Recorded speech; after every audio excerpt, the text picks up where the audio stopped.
Hello folks, let's take a look here at the Volquartsen trigger group that I have installed into my Mark IV 2245 light. I've got a whole group of things on here.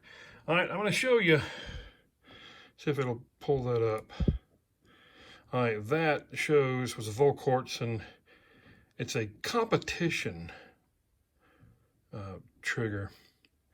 Right here, you see it where it says in there, competition trigger kit, black, for all the Ruger Mark IVs. Okay, it's not the accurizing kit, it's a competition trigger kit.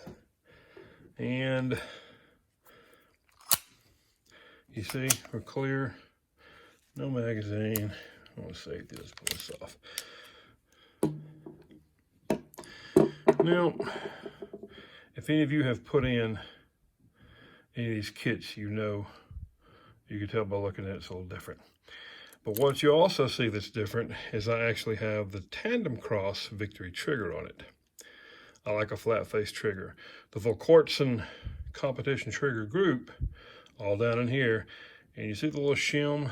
I've talked about this before. There's a little shim right there, a little silver thing at the tip of my finger, a little round shim. It says on the 2245 lights, put in the wider shim washer spacer. I found that when I did that, it pushed it out too wide. And of course, I have the Cornerstone, Tandemkross Cornerstone safety with a ledge, and it does not have cutouts to put the other safety on this side. So you have to use a little spacer that came in your gun box and put this on there. So when I put it on with that wide spacer right there, I couldn't tighten that screw down all the way, and if I did, this wouldn't work.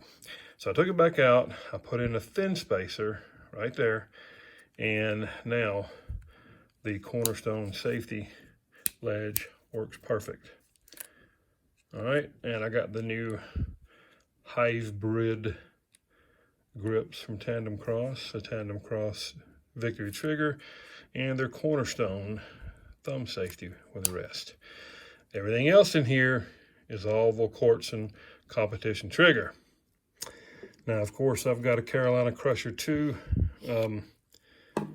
compensator on it. I've got a halo on it from a guy off of eBay. It's not the Tandemkross. I bought it before I saw the Tandemkross. And I put a Holosun 507C red dot on here. Let's see if we can see. There. That's a bit bright. Let me get my shadow a little bit here. See if I can shade some of the light. Yeah, it looks like it's all redded out. It's not. It's a 30mm circle with a 30 MOA circle and a 2 MOA dot in it. Works really good. Of course, you can change it to the circle only, or the dot only, or the circle with the dot. I like it with a circle with a dot. So, what do you get when you put in the Volquartsen? Oops, not on safety. Not gonna work unless that safety is on. What do you get? What kind of trigger pull do you get? All right, we're zeroed out here. I'm gonna pull it over here. I'm gonna get this right.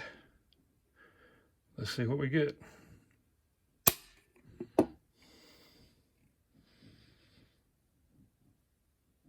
Less than 1.5 pounds. Could that be a fluke? Let's try it again.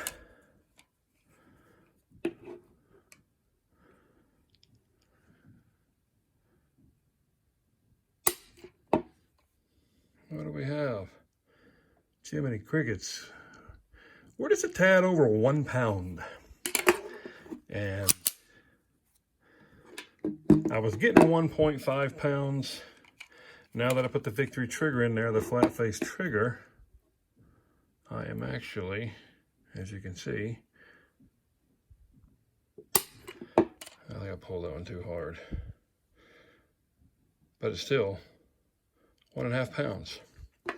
All right, so that's what you can expect from a Volquartsen competition trigger group, and then putting the Tandemkross Victory trigger on there, I'm getting on average less than a 1.5 pound trigger pull. Anyway, wanted to show this. Had a lot of people asking about it. A lot of comments I've seen, a lot of people saying, oh, you can't get that. You can't get a Volquartsen competition trigger. They only make the accurizing trigger group. And as you can see, that's not actually true. Anyway, folks, as always, thank you so much for watching. This is Cornholio. Have a good one.